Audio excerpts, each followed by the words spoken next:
ہم بات کرتے تھے موضوع روایت ہے، گھڑی ہوئی روایت جو کتابوں میں پڑھاتے ہیں جی ایک عورت حضور پر کوڑا کرکٹ پھینکتی تھی اور میں آگا جلیاؤ یہ روایت انگریزاں گھڑی تے تسی جا کے بیان کرنی شروع کر دیتی. ہاں جی رب العالمین تے قرآن چ اپنے نبی دے آداب دسے تے صحابہ پھر انہاں آداب تے عمل کر کے دسیا کائنات کہ ہاں جی جڑا قرآن رب نے نازل کیتا اس محبوب دے اے آداب ہیں جڑے اسی کر رہے ہیں. ہاں حضرت عبداللہ بن برائدہ کہتے ہیں اپنے باپ حضرت برائدہ کو روایت کر دیں کہتے ہیں فلم نرفع رؤوسنا الیہ اعظاما لہ اپنے پتر نو دسیا پترا جدو اسی 1,24,000 حضور دی بارگاہ وچ بیٹھتے سی نا فلم نرفع رؤوسنا اسی کدی انج بھی نہیں سی سر چکیا حضور وال کہ کدھر بے ادبی نہ ہو جائے حضور دی.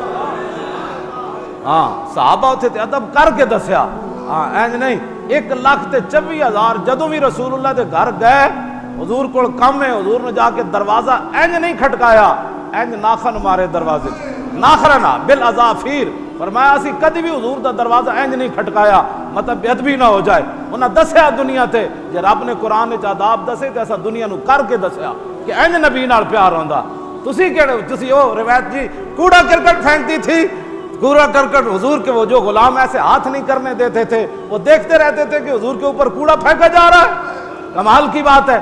چل یہ روایت کہاں سے تم نے نکالی ہے؟ ہم نے تو قرآن بھی یہی پڑھا یا ایھا الذین آمنوا لا تقولوا راعنا وقولوا انظرنا واسمعوا وللکافرین عذاب علیم والذین یؤذون رسول اللہ لهم عذاب علیم ان الذین یؤذون اللہ ورسولہ لعنهم اللہ فی الدنیا والآخرہ واعد لهم عذابا مہینا یا ایھا الذین آمنوا لا تقدموا بین یدی اللہ ورسولہ واتقوا اللہ ان اللہ سمیع علیم یا ایھا الذین آمنوا لا ترفعوا اصواتکم فوق صوت النبی ولا تجهروا له بالقول كجهر بعضکم لبعض ان تحبط اعمالکم وانتم لا تشعرون ان الذين يغضون اصواتهم عند رسول الله اولئك الذين امتحن الله قلوبهم للتقوى لهم مغفرة واجر عظيم ان الذين ينادونك من وراء الحجرات اکثرهم لا يعقلون ولو انهم صبروا حتى تخرج اليهم لكان خيرا لهم والله غفور رحيم.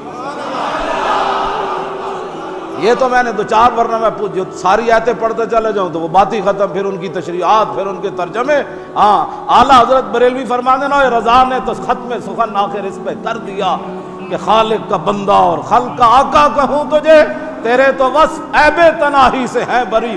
ہاں جی جا کے کسی جگہ رک جانے اعلیٰ حضرت فرماتے نے تے عیب نہ چل دیاں بندہ کہے جی بس ایتھے سٹا پہ. اعلیٰ حضرت فرماتے نہیں تیرے تو وصف تیریاں خوبیاں تیریاں شانہ یا رسول اللہ آپ کی شانیں آپ کی خوبیاں ان کا تو انتہائی کوئی نہیں. تیرے تو وصف عیب تناہی سے ہے بری. حیران ہوں میرے شاہ کیا کیا کہوں تجھے سرور کہوں کہ مالک و مولا کہوں تجھے اور باغ خلیل کا گل زیبا کہوں تجھے.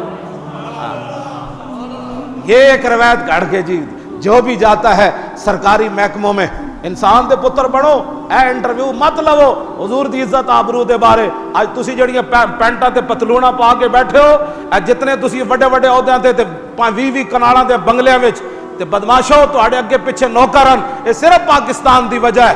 نہیں تو جا کے ہندوستان دے مسلماناں کو پوچھو نا تے کی گزر رہی.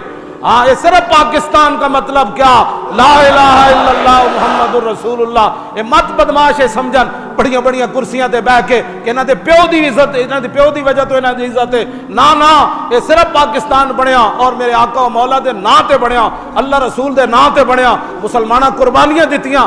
آج تسی جناب کلف لا کے پینٹ وچ بیٹھ کے تے پوچھتے ہو ممتاز قادری پہ کیا بار خیال ہے. تو یہ نہ پوچھو بلکہ یہ پوچھو کہ ممتاز قادری کے اوپر جنہوں نے ظلم کیا ان کے بارے میں تمہارا کیا خیال. ہاں یہ بات تو فیصلے تو ہو چکے اب مزید فیصلوں کا انتظار ہے. ہاں وَسَيَعْلَمُ الَّذِينَ ظَلَمُوا أَيَّ مُنْقَلَبٍ يَنْقَلِبُونَ ان قریب ظالموں کو پتہ چل جائے گا کہ ان کے ظلم کا انجام کیا ہونے والا ہے.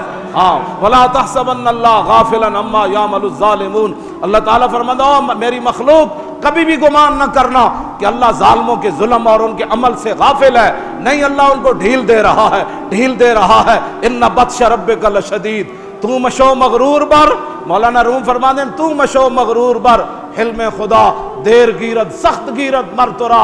تو جو ظلم و ستم پر اتر آیا تو انہوں نے مسجدوں کے سپیکر اتروائے، علماء پر فور شیڈول لگوائے، مسجدوں میں پولیس بوٹوں سمیت داخل